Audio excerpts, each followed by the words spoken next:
For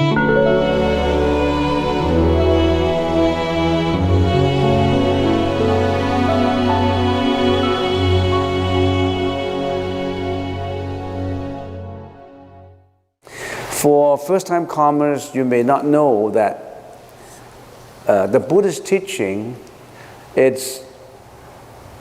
most of the Buddhist teaching concentrates on the mind, consciousness, not about blind faith, about believing in Buddha and you'll be forgiven. It's not that. The Buddha wants us. A Buddhist is an investigator of truth, a researcher of truth. Not just blindly believe in the Buddha and say, Buddha, give me blessings. That's not what the Buddhist teaching is all about. You have to study your relationship with the universe, your relationship with other people, with the society, with your family. So it's a study, it's actually a philosophical teaching. So right now we have been concentrating on the consciousness, the mind. We've been studying the mind. And when we talk about consciousness, we only have one consciousness. Actually, the Buddha told us that we have eight consciousnesses. That's a very strange word. You don't take a plural in consciousness grammatically, but we take a plural in this case because there are 8 altogether. And the Buddha delineated very clearly and analyzed it very clearly so that we understand our own consciousnesses. So that we understand, if we just use one word for consciousness, the common English is the mind. You have to understand your own mind. You may not understand yourself. Most people, you may think you understand yourself, actually you don't understand yourself. You're not in control of your own mind. If you are in control of your own mind, you would not have depression. You will say, I don't want a depression, please go away, and then the depression go away. You're not in control. You would prone to getting into anxiety, and you don't know about it. So the Buddha said, study your own mind in detail so that you know how you think, what you are thinking, how to turn your polluted thinking, how to transform your polluted thinking into wisdom. And with the wisdom, you can gear yourself to nirvana, to enlightenment. So that's what we've been talking about. We've been studying this, and I'm going to flash this again and again. This is very complicated, but just one page contains all, the 8 consciousnesses. This is the external environments. We have objects, material, and then we have sound, smell, taste, and touch. That's the external environments that we're in contact with. To summarize into 5 categories. Objects, all those make up of matter, molecules, protons, electrons, you name them. Sound, smell, taste, and touch. And then how do we get in contact with them? The perception. The perception contains eye perception. Eyes, ears, nose, tongue, and body. You see the eyes, consciousness, ears, nose, tongue, and body. And that's what we call perception through the 5 sensory organs. Now those are 5. And then the 6 is cognition. After we perceive them, then we cognize them. Various functions of the cognitive process, including interpretation, intellectualization, rationalization, stigmatizing and all that, cognition, go through your mind. And not just the 6 senses, we have the 7 consciousness, which is the ego consciousness, the manas consciousness. We have an ego mixed with our consciousness, tainted in our consciousness. And the ego is very profound consciousness that the Buddha went into detail as to study our own ego. And then we have the store consciousness, which is called the alaya consciousness, store of the present and past karmic energy. What you have done, what you have talked about, what you have thought about, what you have behaved, they won't get forgotten. They've always been stored in your consciousness. So you cannot get away with bad deeds. You think nobody have seen it, nobody have heard it, and you don't care about it? No, it stores in you all the bad things, good things, neutral things. So that's the reason why you have to be extremely careful, not just in your action, not just in your speech, in your thought. You have to be very careful in your thought. Thought is the origin of your behavior. Thought is the origin of your speech. You try to solve your problems at the root, not at the speech. You can't just shut up. When you shut up, you still have a lot of anger in you. Although you don't yell, you still have the anger in you. The Buddha said, you have to change the root. You have to change your anger, not just your yelling. All right, now these I just flashed it through. You have seen it many, many times. How do we study consciousness? We have been using 9 categories to study it. Objects, how do we perceive things? Modes, how do we know something? What is the moral nature of the consciousness? Where do this consciousness get activated? What are the concomitant mental functions, the mental factors that go with it, the necessary preconditions? How does each consciousness function? And how spiritual transformation into enlightenment, and how to lead sentient beings to enlightenment. We use these 9 categories to study every consciousness. The 9 categories. We want to systematize our study. This is a very profound course in philosophy and psychology. Some part of it is in modern psychology, but modern psychology may not have included Buddhist teaching, because the Buddhist teaching go very, very deep into consciousness. Modern psychology only got into ego, superego, and that's about it. And even in ego and superego, they just touch on the subject, they don't go into details. And they're only concerned about the present life. They have nothing to say about previous life. And all that. So a lot of details we go into. So we have gone into the realms of activities, and we said last time that all this 1 to 8 are the 8 consciousnesses, and these are the realms of activities. And we have 3 realms. This is the humans, the animals, the hell realms. This is the heavenly realms. This is the heavenly realms. But all this up to the 9th realms, they are still in life and death. When you're at the 9th realm, you are in heaven. You enjoy just happiness. When you're in this 1st realm, we are here. We are in the 1st realm, the 1st ground. We have the 6 paths of reincarnations. We're in the lowest realm. The 2nd, 3rd, 4th, 5th, we're not there. Only for those higher level sentient beings, they are there. We are lower level. We're only in the 1st ground. Sometimes we think that we're the most intelligent. We can dominate the animals. We can, animals depend on us for a living. We are the most intelligent, but that's not the case. We are suffering. There are 2nd, 3rd, 4th, 5 level, which is much higher than us, and 6, 7, 8, 9 in a very high level. The Buddha has gone out of this 9 level into the realm of non-retrogression into these levels. So in other words, if you're at the 9th level, you are the heavenly beings in the 9th level, the top level. After you enjoy all the happiness, you still have to get back to life and death, to reincarnation. That's not the ultimate way to go. Heaven is not the ultimate way to go. It's much, much more happier than what we are in here. But still, you have to be subject to reincarnation, life and death. Right now, we are talking about the 8 consciousnesses in detail.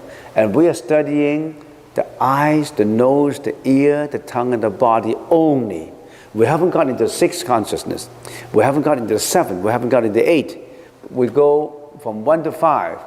The eyes, ears, nose, tongue, and body. In here, in our realm, in the 1st realm, they all are active. Our eyes are active, unless you don't have eyes. Some people are deaf, some people can't see. Some people can talk, right? So they are deficient in their senses. But assuming that you're not deficient in your senses, all your 8 senses function in the first realm, in this realm that we're living in. But in this realm we're living in, the animals also have the first 5 consciousness active. The ghost realm, the 5 consciousness are active. Even heavenly beings in the first ground. There are heavenly beings in the first ground, and there are heavenly beings in the 2, 3, 4, 5 ground too. So the heavenly beings in here, and sometimes you call them heavenly angels, the first 5 are active. But in the hell dwellers, hell victims, eyes, ears, nose, body, and tongue, they're not working anymore. People, sentient beings who suffer in hell, their eyes, their ears, their nose, their tongue, their body, they're not working. You know why? Because, for example, eyes. In hell, it's all darkness. The eyes don't function anymore. All darkness. And the ears, the clinking and clanking of all those torturing. You know why torture? Torture is not because there's another world which is like a prison. In this world we have a prison, right? In the prison they lock you up in a prison, for example. In hell they also have prisons. Other than prisons, they have the kind of torture that you have been using to torture others. Because there's cause and effect. So your eyes, your ears, your nose, your body is subject to all kinds of suffering. Your body is not effective anymore. It's just your 6th consciousness that is suffering. There's no talking, for example. They can't talk to each other. The tongue is not working anymore.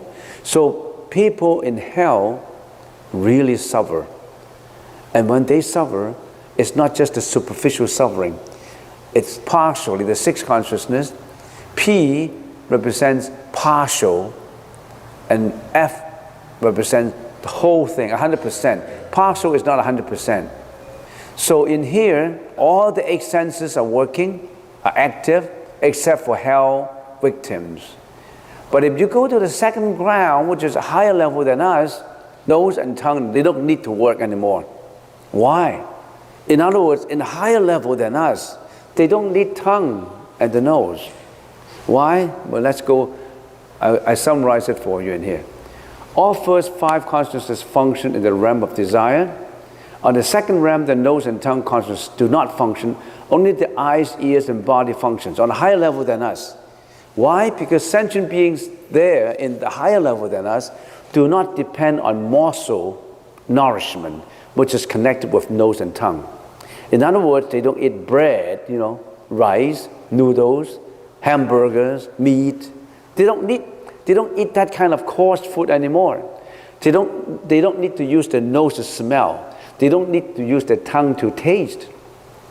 Their food is taken through mental contact of joy. In other words, in the higher level, their food is not the same as our food. You think our food is delicious. No, our food contains a lot of karma in it. You've been killing animals for food. You kill the pigs, you kill the cows, you kill the ducks, the chickens, and put all this karmic food onto the table and you eat it, a very coarse level. The crudest form of food is taken by mouthfuls via the smell of the nose and the taste of the tongue.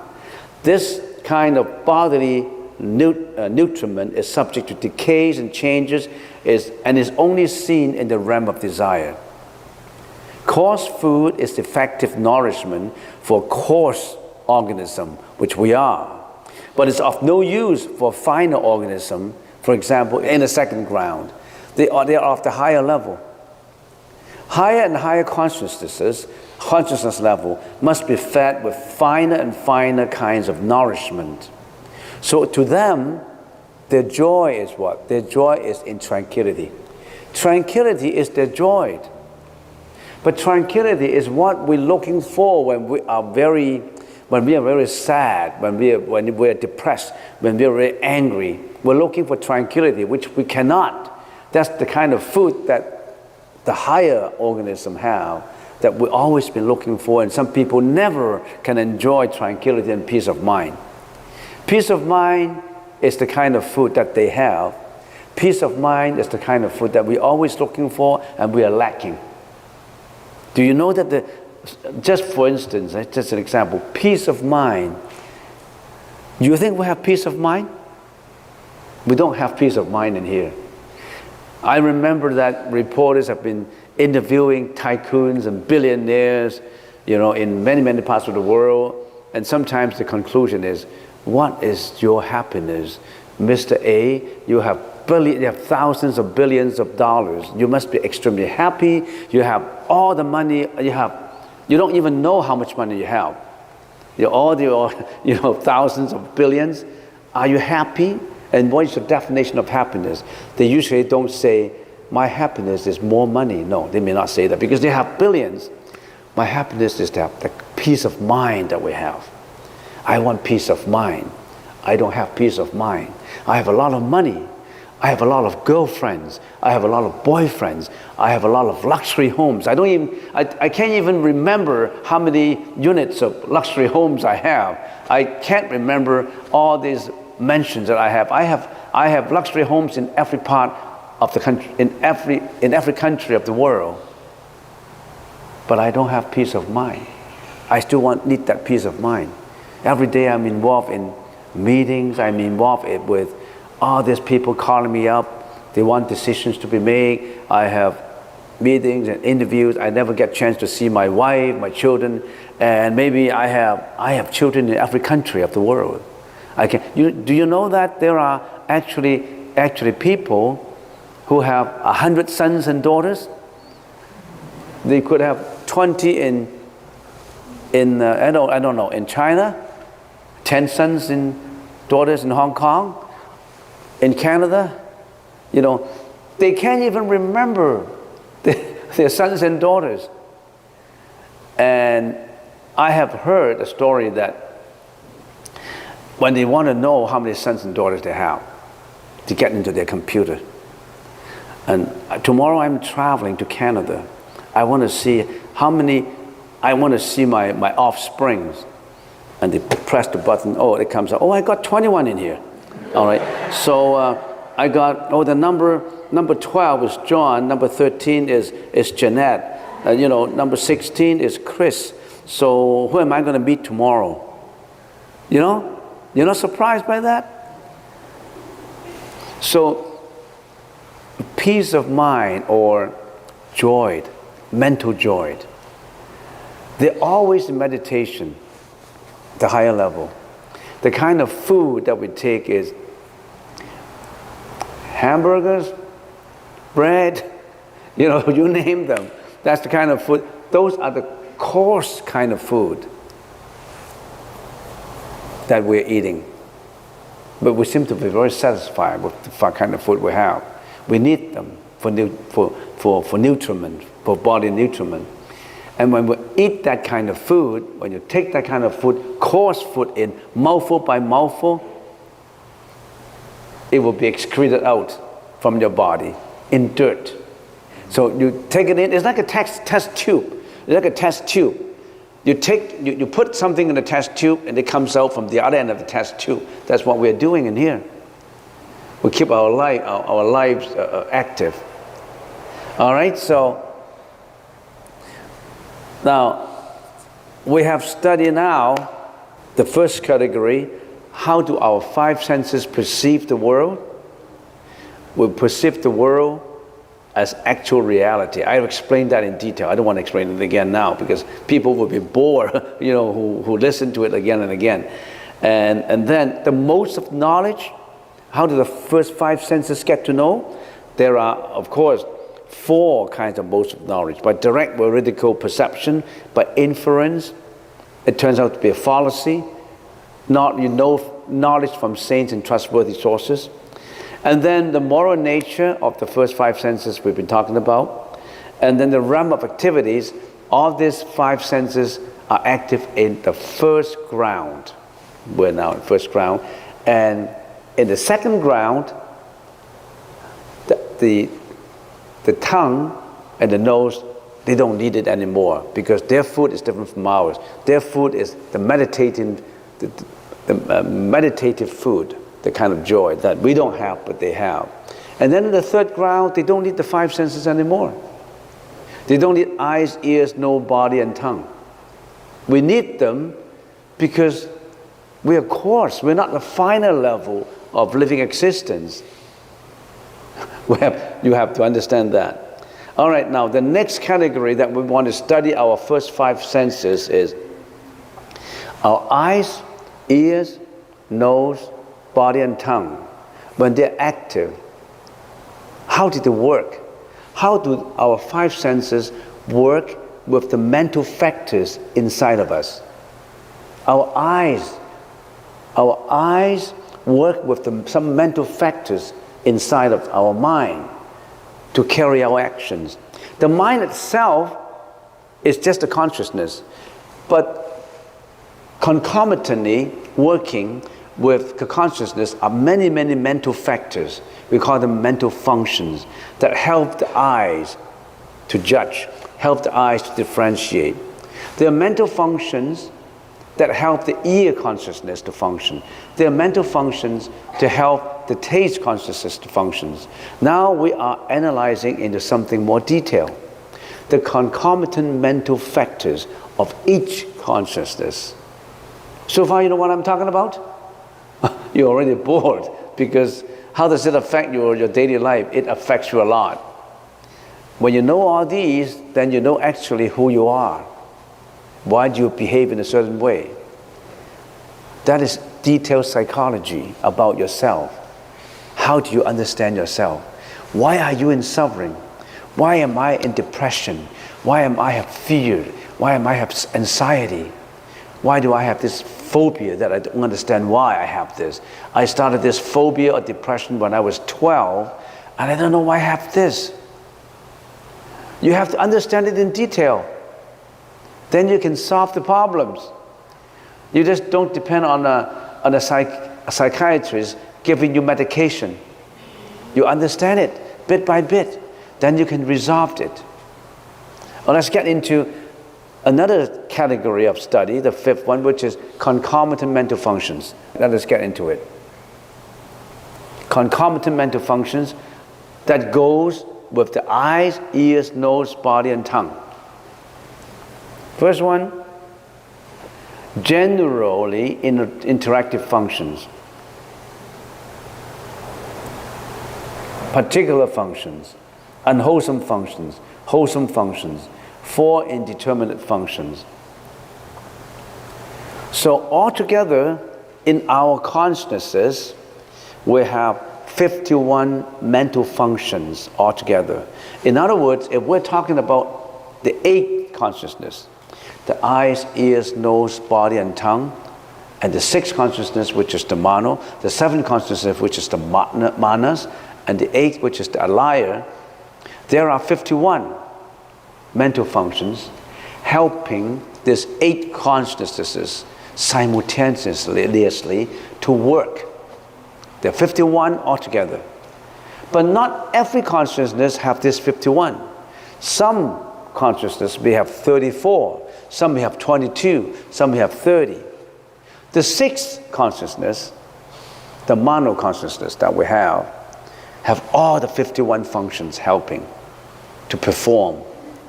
But the first 5 consciousness, the eyes, the ears, the nose, the body, and the tongue, only have 34 concomitant mental functions helping the 5. But we got to know the 51 first, right? So when you study the Buddhist teaching, it really is very profound, because before you know something, you really have to understand the basics before you get into the details.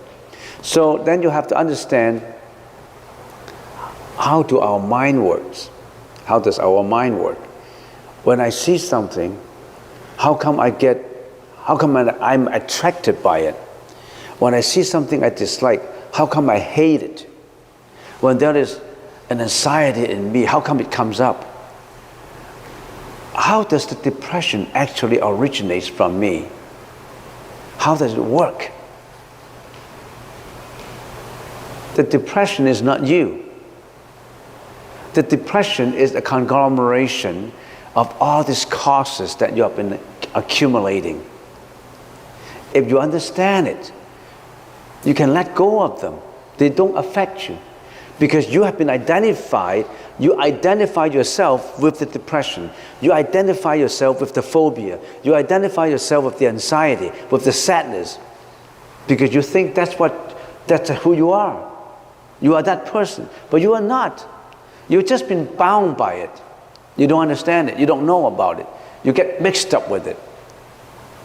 You should stand apart from it. If you understand it, you will stand apart from it. If you understand all this garbage that you are in, these are the heaps of garbage that you are in, you walk out from it. You walk out from the garbage. Because those heaps of garbage are not you, but you identify yourself with the garbages. Poor guy, poor girl, you've been identifying yourself with the depression, with the anxiety. Get away from it. You don't need it. You can stand away from it. But the strange thing is, when you know that you have these garbages, for the first few instances, you may get shocked. Oh, I have these garbages. You may get shocked. How come I have these garbages? Previously, you don't know you are the garbage. You are in the garbage. Now you know. You realize that you've been surrounded by these garbages. You want to walk away from it. But that's the first step. In other words, if you want to climb up to the mountain of enlightenment, of understanding, you're standing in here, you really have to go to the valley to go up. Don't be afraid of getting down to the valley. Because if you go down to the valley, you don't get buried in the valley. You slowly climb up.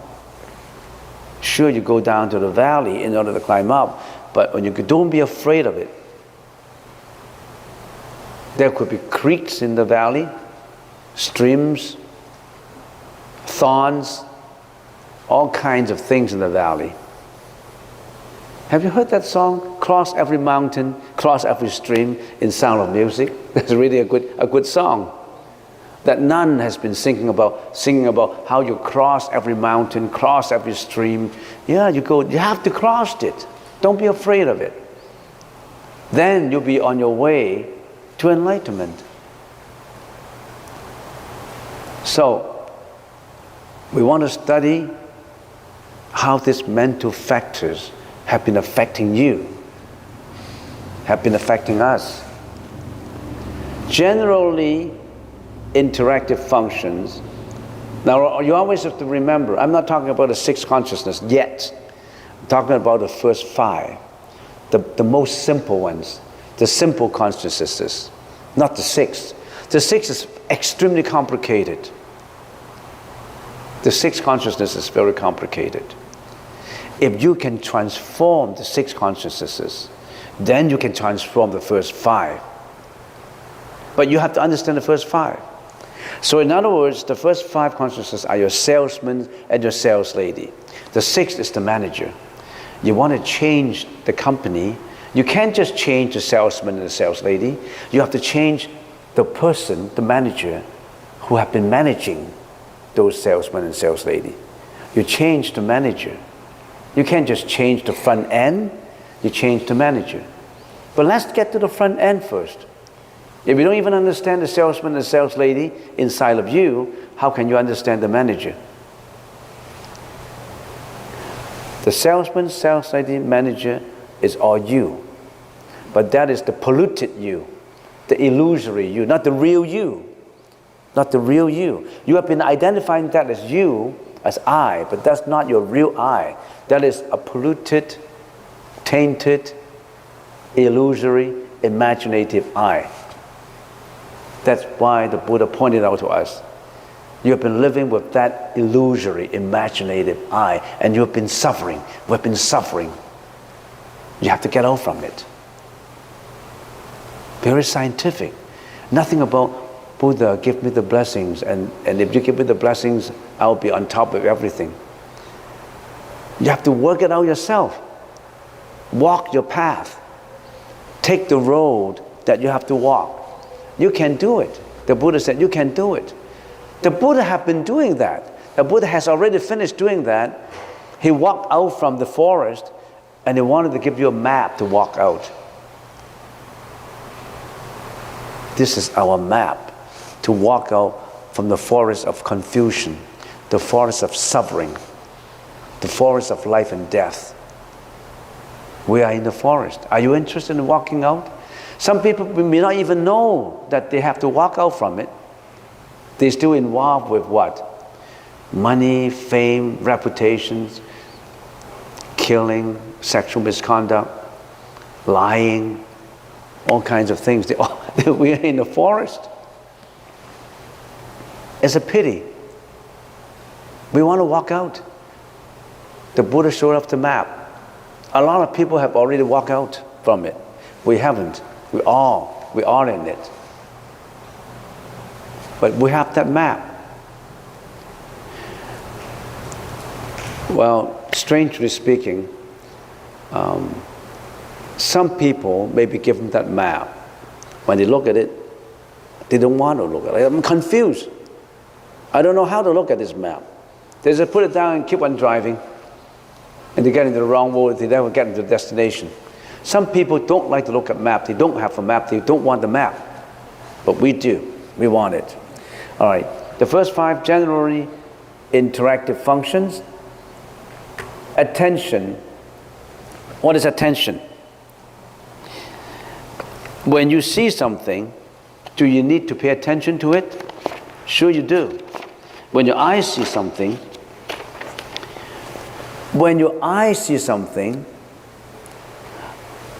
the holding and thought of an object that has been earlier experienced, its functions is keeping the mind on the object. That means if you see something using your eyes and you're not paying attention to it, you don't know what you're seeing. Do you? If I'm looking at you, and if you're John, if you're Jeanette, if you're Bill, Chris, I'm looking at you. But if I'm thinking about something else, I'm looking at you, but I don't know who you are. If I look at you and I want to identify you as who I know, I have to pay attention. If I'm eating something and I'm grief-stricken, I don't know what I'm eating. I just keep on eating. But I'm crying, I don't know what I'm eating because I don't have the attention in my eating. In my tongue consciousness and in my ear consciousness, if I don't pay attention, I don't know what I'm listening to. There's just sound. If I'm extremely happy, I may not differentiate the sound in me. So in order for that consciousness to work, you must have the attention. If the attention is not there, then your consciousness is not working. How does that help us in knowing this? I like to always ask the question, for those who you cannot identify what you learn from your daily experience, then you're not learning. You're like taking a course, a philosophy course, you just memorize it. Okay, attention, context, sensation, perception, volition. You're just memorizing words and you don't know what it means. That's usually the faults, the habit of a student. But they don't want to think. They don't want to identify every one of these to their daily life. What is attention? If you want your consciousness to work well, you have to pay attention. If you're in a lecture room listening to a professor giving you a lecture, you're sitting there, but you are as well be dead. I mean, you're not listening, you're sleeping, or you're not paying attention. So if you want to work out something, you must pay the attention. If you really want to be a good employee, you must give the attention. And it's not easy to get that attention. If you're working, I'm depressed. I want to pay attention to my depressed attitude. I want to pay attention to my anxiety. I pay attention to my fear. You cannot work. You may as well say, boss, I want to go home because I'm depressed. Attention can be directed. If you say, I don't want to think about this depression. I want to be attentive in my work. That change, whole attitude. It's you who pays the attention, not anybody else. Attention. When you're meditating, if you're not paying attention, your meditation is not going to work. Period. If your body is here, you have listened to Alan giving you the brief introduction as to 3 adjustments. You're not paying attention. You're not interested in it. You just sit there. You're not meditating. So attention, contact. When the attention is, what is this contact? The contact is the state of contact arising out of the encounter of the organ, the object, and the consciousness. The contact is that which is born of the coming together of the faculties. In other words, your ears, your listening, your ear organs, listen to a sound. So your ears, your sensory organ of ears, listening to external sound, the two things, right? The listening organs, the ears, the sound. The two in contact, when the two is in contact, there arises the consciousness. We call it the listening consciousness. If you don't have the contact, you don't have the listening consciousness. Sensation. Generally interactive functions, there's 5, attention, contact, sensation, perception, and volition. They must be present. And if your consciousness, if your first 5 are really active, this will be generally interactive functions. Those are the 5 functions. Those 5 functions are active in your first 5 consciousness. Sensation. What is sensation? When you have the contact, when you have the attention, when your sensory organs interact with external sound, and thereby the hearing, listening consciousness arises. Then, as a result, you will have sensation will come out. What kind of sensation? A pleasant sensation, unpleasant sensation, and a neutral sensation. I'm listening to the music, I love it, I like it. I'm listening to that guy yelling, I hate it. So you have either a pleasant sensation, or unpleasant sensation, or neutral sensation. And that embraces all the sensations. Of course, sensations can be broken down into finer ones. I have this sensation of joy. I have a pleasant sensation of,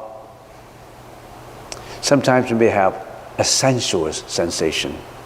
In other words, the kind of music you listen to arouse your sensuality. Arouse some kind of music arouses your greediness even. So just to break it down into generalization of sensation is either pleasurable, unpleasurable, or neutral, which is indeterminate. There's got to be sensation arises when that consciousness is working. Perception. You actually perceive the externalities. Volitions, as a result of perceiving it, having the sensation, volition is somehow your consciousness would work with the 6th consciousness to carry out into a thought or a speech or an action. It will be carried out. So in other words, your senses work with all these 5 factors, all these 5 functions, and volitionally carry out into behavior. A violent behavior, a deviant behavior, a normal behavior, abnormal behavior. I don't know what kind of behavior. So your behavior is from the interactive, generally interactive functions working together to get that behavior out. This is psychology. Why do you have to know this? Then you understand yourself better. So that sensation is not the real you. It's the habitual you, the illusory you. Some people yelling that infuriate you. You want to yell back. You want to fight. You want to hurt, you want to kill, you want to lie, you want to... That is not you. That is the infuriated you. That you have been tainted by all this karmic energy that you have to get rid of. You have to cleanse. That you could just be a thought of sensation. Don't identify yourself with that thought. That thought is not you. That thought is a result of you attaching to something. And you've been identifying you with that thought of hatred, that thought of depression, that thought of anxiety, that thought of jealousy. So if you learn all these, you slowly learn how to detach from your emotions. But you need training though. Knowing about it and actually know how to deal with it is another thing. It's just like when a person has depression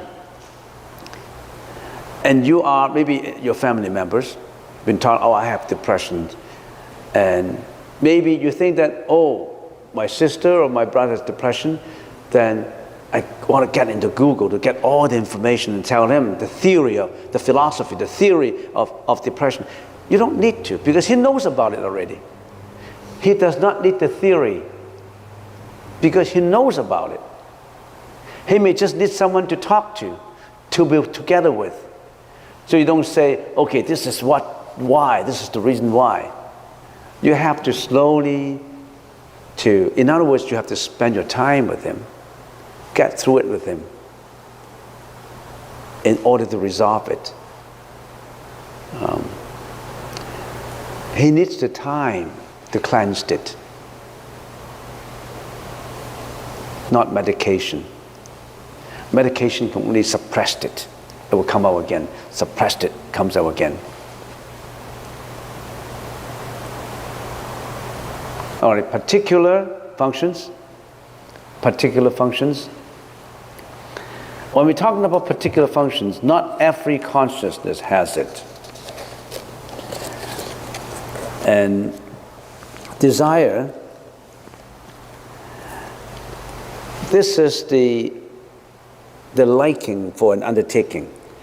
The desire for an object that has been thought about. In other words, when your 5 consciousnesses function, some may have stronger desire to do something, and some may not have.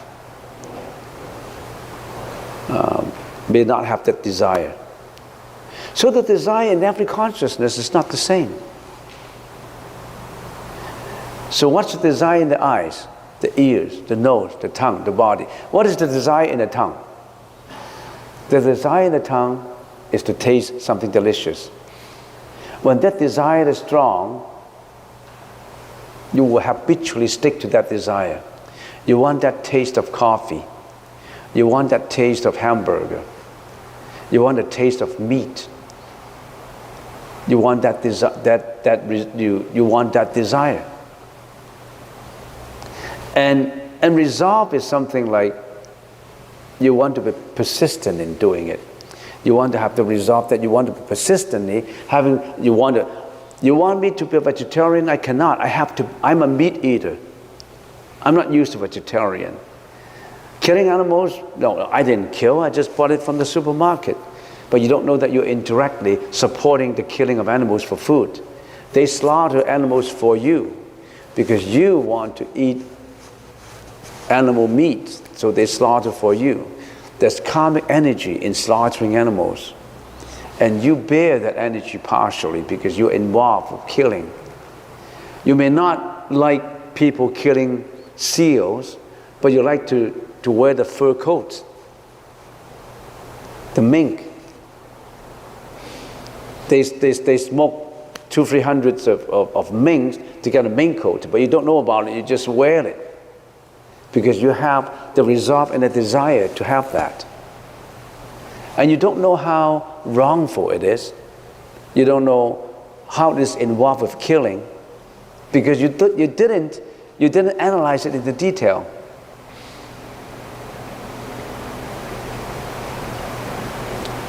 Okay, so far any questions? I don't want to go too deep into particular functions. Maybe I should take particular functions next time.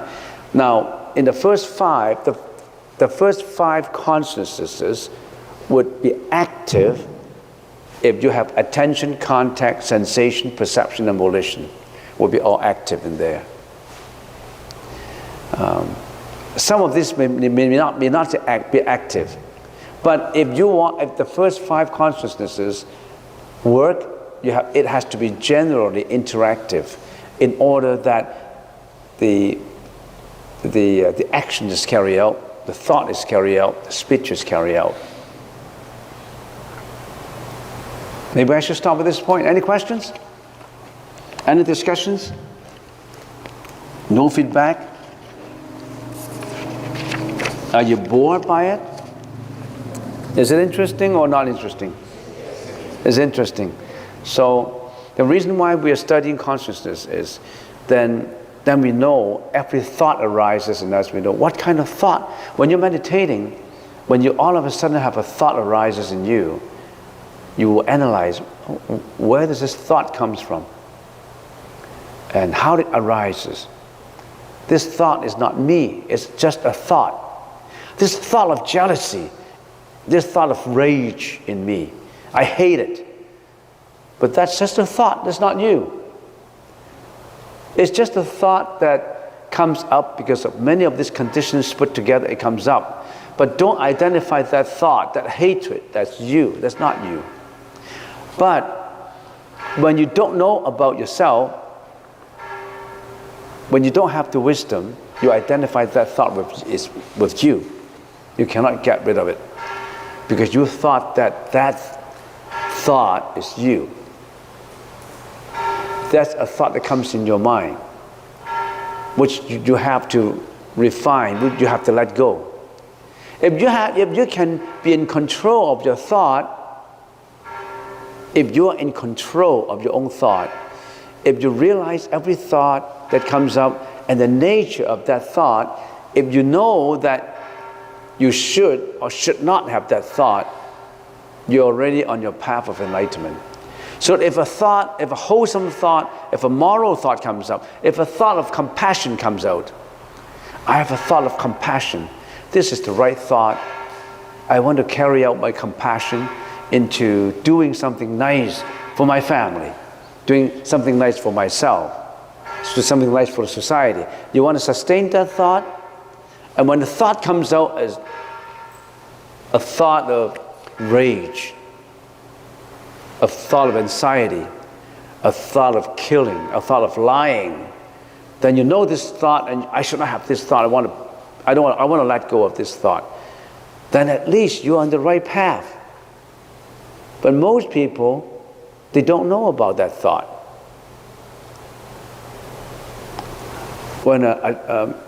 When someone have the habit of alcoholic person, when that thought of wanting to drink comes up, he cannot get rid of it.